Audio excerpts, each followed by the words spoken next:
Bonjour à tous et bienvenue sur Histodote. Eh oui, je n'ai pas pu résister à la tentation d'enfiler cette tenue.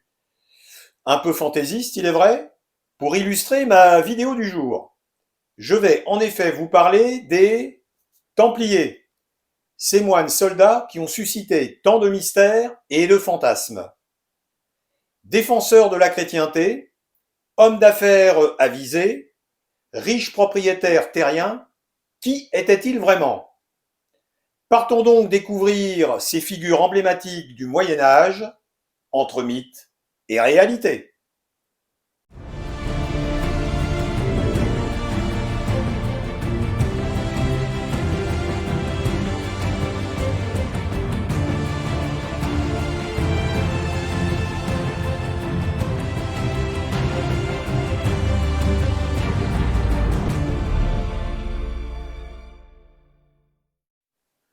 C'est vers 1119 qu'un chevalier champenois, Hugues de Pins, oui bon, elle était facile celle-là.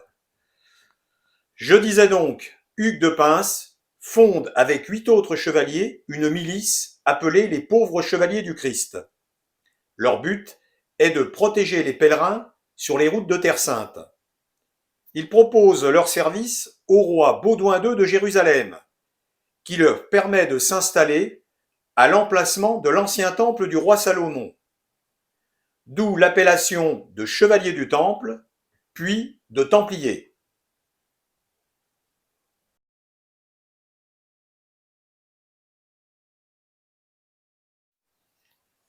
Pendant quelques années, ils ne font pas parler d'eux.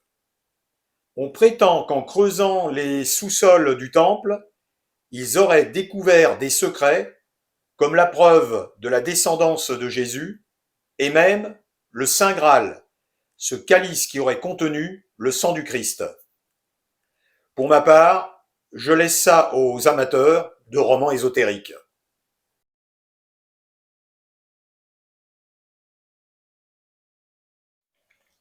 En 1127, Hugues et quelques compagnons retournent en Europe pour faire reconnaître leur milice par le pape et l'Église, mais aussi récolter des fonds et recruter des hommes.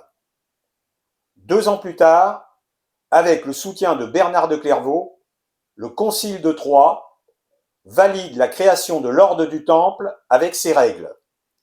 3 principes s'en dégagent: pauvreté, obéissance et chasteté.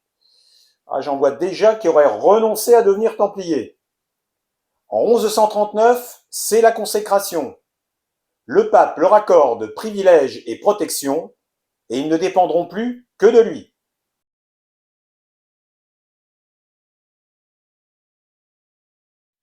Cette reconnaissance va accroître leur notoriété et leur pouvoir. Les dons affluent et l'ordre s'enrichit. Certains seigneurs partant pour la croisade leur laissent même leur fortune et leurs terres. Cet argent est investi dans l'achat de domaines ruraux, les commanderies. Ces commanderies servent à la fois de monastères, de centres d'entraînement et d'exploitation agricole, viticole ou forestière.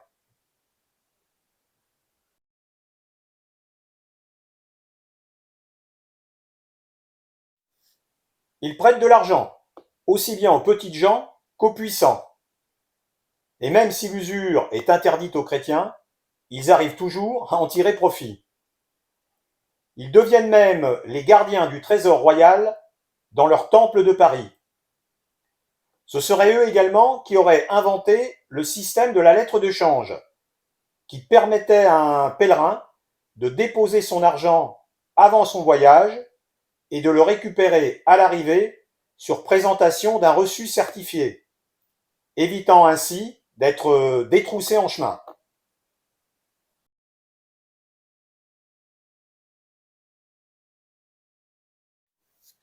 Mais les Templiers sont avant tout des chevaliers formés au combat. Ils vont participer à toutes les campagnes militaires lors des croisades. Ils ont ordre de ne pas reculer, sauf si l'ennemi est 3 fois supérieur en nombre. Ils sont à la fois craints et respectés par les musulmans, sauf quand Saladin fait décapiter 300 templiers et hospitaliers après sa victoire d'Athine. En 1291, ils ne peuvent éviter la chute de Saint-Jean d'Acre, qui mettra un terme à 200 ans de présence chrétienne en Terre Sainte.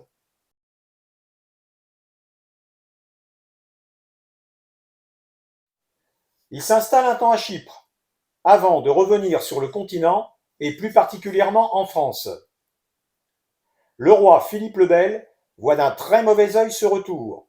Il estime que l'ordre n'a plus de raison d'être et qu'il représente une menace pour son autorité, lui qui a des démêlés avec le pape Boniface VIII.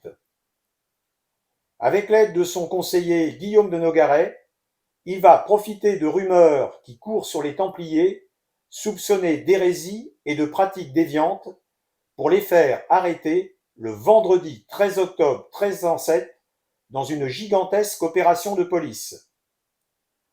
Plus de 500 sont emprisonnés sans opposer de résistance. Le nouveau pape Clément V, pourtant réticent, laisse faire les choses. Philippe espère et aussi récupérer leurs richesses, lui qui ne peut plus compter sur les revenus des Juifs qu'il a expulsés de France.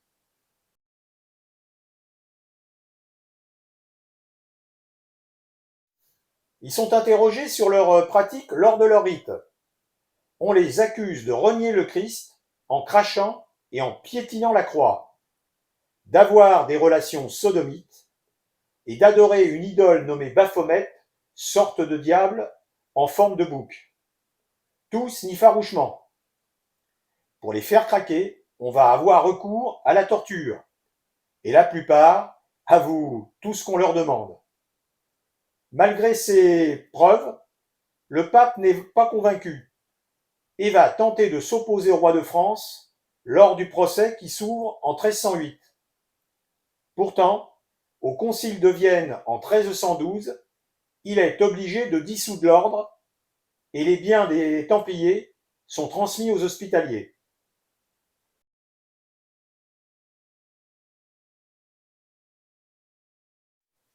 C'est le 18 mars 1314 que va se dérouler l'épilogue de cette affaire. Le grand maître Jacques de Molay et 3 de ses compagnons, qui croupissent en prison depuis 1307, reviennent sur leurs aveux, extorqués sous la torture.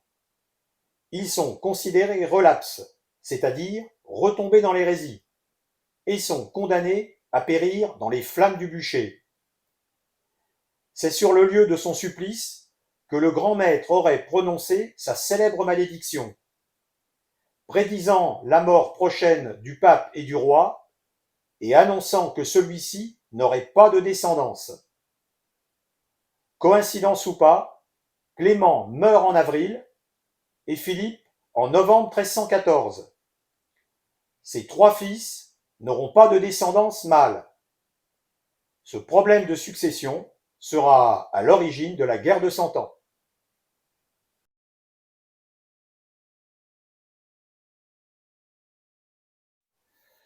Ah, je sais ce que vous attendez. Et le fameux trésor. On dit qu'un mystérieux convoi aurait quitté le Temple de Paris peu de temps avant les arrestations. Légende ou réalité, il a suscité bien des débats et des hypothèses sur sa destination. Alors, si vous ne savez pas quoi faire ce week-end, les lieux où le chercher ne manquent pas. De la forêt d'Orient en Champagne à Rennes-le-Château, en passant par le château de Gisors. Bon courage dans vos recherches, et si vous le trouvez, pensez un peu à moi. Voilà, merci à vous de m'avoir suivi, et avec moi, faites vive l'histoire. Salut!